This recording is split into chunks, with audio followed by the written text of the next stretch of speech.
Hello and welcome to SR education. SR education में आपका बहुत बहुत स्वागत है। एक रिसेंटली ये न्यूज़ आई थी कल ही कि इंडिया ने अचीव किया है 400 बिलियन का टारगेट।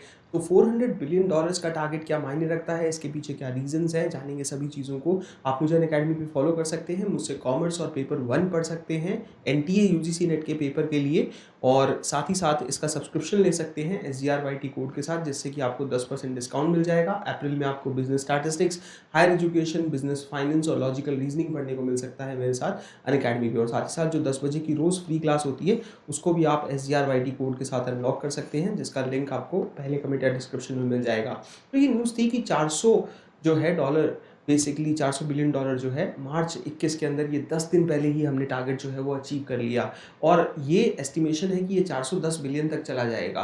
तो बेसिकली ये बात कही जा रही है कि एक्सपोर्ट ने 37% जो है वो रजिस्टर किया है इंक्रीज को, कंपेयर किया जाए 292 बिलियन डॉलर जो है, जो कि प्रीवियस फिस्कल के अंदर था, और 21% ओवर द प्रीवियस जो हमारे रिकॉर्ड हाइज हैं of export of 330 billion dollar जो सेट किया गया था फाइनेंशियल ईयर 2019 में, पैंडेमिक से पहले।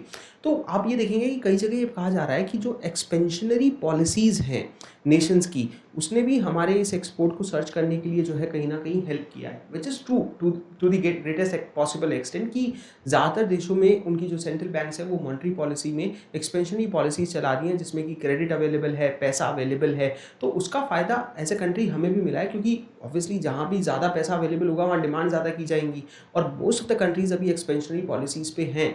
तो वहाँ पे पैसा ज़्यादा होने के कारण ज़्यादा जो है वो लोग इंपोर्ट कर रहे हैं हमसे, और उसका एक स्ट्रेट अवे फ़ायदा हमको मिला है, जो आगे आपको रीजंस में मैं दिखाऊंगा। तो नरेंद्र मोदी ने ये कहा था कि आत्मनिर्भर भारत जनरल जो है जर्नी के लिए ये एक बहुत अच्छी चीज़ है कि हमने 10 दिन पहले ही इसे अचीव किया है, और आने वाले 10 दिन जो अभी बचे हुए हैं उसमें हम लगभग 10 बिलियन डॉलर और कर लेंगे, 410 तक ये जाएगा।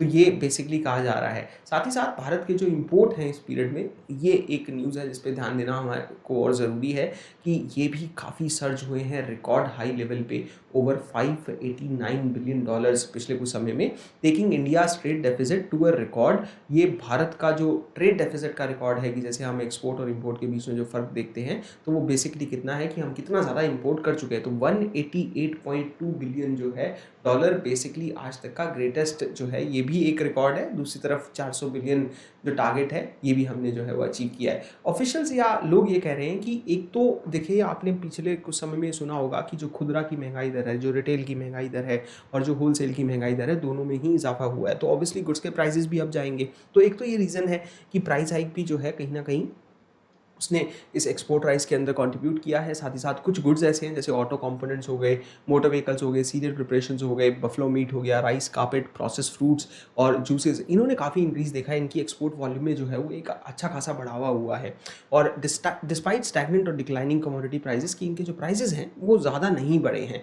तो एक्सपर्ट्स ये नोट करते हैं कि एक और फैक्टर ये है कि जो सर्ज होने का एक्सपोर्ट में, कि पेंट अप ग्लोबल डिमांड, जो कि कहीं ना कहीं मेजर वेव्स कोविड-19 पैंडेमिक की हमारे यहाँ से पहले भी ऑब्वियसली आपको पता है यूरोप में आई, उससे पहले जो है वो यूएस में काफ़ी मेजर वेव थी, तो वहाँ पे ज़्यादा उस टाइम पे डिमांड नहीं किया जा रहा था। और जब वो वेव थोड़ी ढीली हुई हैं, उसके बाद एक्सपेंशनरी पॉलिसीज़ आई हैं, लोगों के हाथ में पैसा आया है, तो एक्सपेंशनरी मॉनेटरी पॉलिसीज़ ने कहीं ना कहीं, जैसे मैंने पहले आपको बताया था स्टार्टिंग में वीडियो के, कि कंट्रीब्यूट किया है, और इंडिया के एक्सपोर्ट्स में जो है काफ़ी बढ़ोतरी देखने को मिली है। इंजीनियरिंग गुड्स का भी एक अच्छा खासा जो है कॉन्ट्रीब्यूटर है, क्योंकि ये लार्जेस्ट कॉन्ट्रीब्यूटर है, growing at nearly 50% and expected to hit 110 billion dollars by the end of the financial year 22।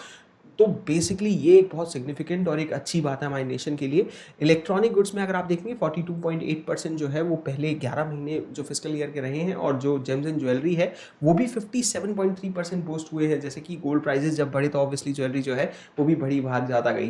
तो एक्सपोर्ट पेट्रोलियम प्रोडक्ट्स का भी बढ़ा है 147.6% से, जो बहुत सिग्निफिकेंट है, and obviously it is driven by study increase in the crude oil prices, तो उसका भी एक असर जो है वो इसके ऊपर ज़रूर रहेगा। अदर प्रोडक्ट्स जो कि रिकॉर्ड स्ट्रॉन्ग ग्रोथ है इन एक्सपोर्ट्स, तो उसमें ऑर्गेनिक और इनऑर्गेनिक केमिकल्स आते हैं, रेडीमेड गारमेंट्स आते हैं, मीट एंड डेयरी प्रोडक्ट्स आते हैं, और साथ ही साथ मरीन प्रोडक्ट्स आते हैं। एक और यहाँ पे हम जो है एक बेसिकली एस्टिमेशन लेते हैं कि commerce and industry minister Piyush Goyal ने यहाँ पे ये हाईलाइट किया था कि भारत ने सिग्निफिकेंटली बूस्ट किया है अपने एक्सपोर्ट्स को to key trading partners with outbound shipments to the UAE increasing 65% during the fiscal and exports to the US increasing by 46%। तो यहाँ पे हमारे जो UAE है और जो US है वो सिग्निफिकेंट पार्टनर्स हैं, और ये जो आउटबाउंड शिपमेंट्स हुई हैं हमारे की ट्रेडिंग पार्टनर्स के साथ, ये भी 65% से और 46% से बढ़ी है। और साथ ही साथ एक ट्रेड एक्सपर्ट है विश्वजीत धार, जिन्होंने जो है बेसिकली जो JNU के अंदर है, तो उन्होंने भी ये कहा है कि हाई कमोडिटी प्राइसेस जो है और ऑब्वियसली जो एक्सपेंशनरी पॉलिसीज़ कई जगह पे चल रही हैं, इनका एक फ़र्क है। हालांकि एक रिपोर्ट अभी और आई है जिसने कि हमारे जो GDP है उसको डाउन किया है, उसके बारे में भी हम बात करेंगे। ये बेसिकली मैंने ये थंबनेल जो है वो रख रखा है कि 4.6% से जो है वो डाउनग्रेड किया गया है, तो मैं इसके ऊपर भी एक वीडियो कल आपको सुबह बना के दूंगा कि क्या इसमें कहा जा रहा है। तो ये रशिया यूक्रेन क्राइसिस के कारण जो है UN की रिपोर्ट है, और उसमें वो क्या कहते हैं, क्योंकि मूडीज़ ने अभी कहा था 8.5% कुछ होगा, तो दोनों में काफ़ी फ़र्क है, तो उसके ऊपर भी एक अच्छा एनालिसिस जो है वो करके हम सुबह डालेंगे। तो यहाँ पे एक छोटी चीज़ मैं आपका ध्यान दिलाना चाहता हूँ कि उन्होंने क्या कि ये जो हेडविंड्स हैं ग्लोबल इकोनॉमिक रिकवरी में due to the ongoing Russia Ukraine conflict, ये जो है कहीं ना कहीं भारत के एक्सपोर्ट को डेंट कर सकते हैं आने वाले समय में, आने वाले फिस्कल ईयर में।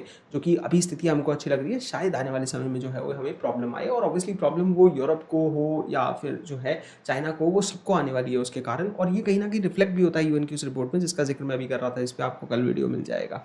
तो according to the UNCAD estimates based on the national trade statistics, जो पॉजिटिव ट्रेंड है इंटरनेशनल ट्रेड में in 2021 is largely because of the result in increase in the commodity prices. एक तो कमोडिटी प्राइसेस बढ़े हैं, चाहे वो रिटेल हो, होलसेल हो, इन्फ्लेशन रहा है, और जो इन्फ्लेशन आप देखिए कि 2-3% टारगेट US करके चलता है, वो 7-8% वहाँ पे जाने की बातें हो रही हैं। तो इसीलिए जो है अभी आपने देखा फेड ने अपने रेट्स भी बढ़ाए 0.25 से, और वो आगे 4 चरणों में 5 चरणों में और उसे बढ़ाएगी, ये भी कहा गया है। और एक और चीज़ मैं यहाँ पे आपका ध्यान दिलाऊंगा कि ये जो ट्रेंड्स है they likely to abate, international trade जो है वो थोड़ी नॉर्मलाइज होगी आने वाले समय में, और यस रशियन यूक्रेन जो कॉन्फ्लिक्ट है उसका भी असर पड़ेगा।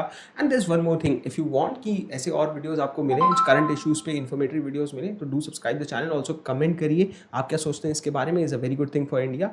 Eight the same time you want more videos out of that or not. Thank you so much, bye bye, शुक्रिया। Do subscribe the channel and hit the bell icon. Bye bye.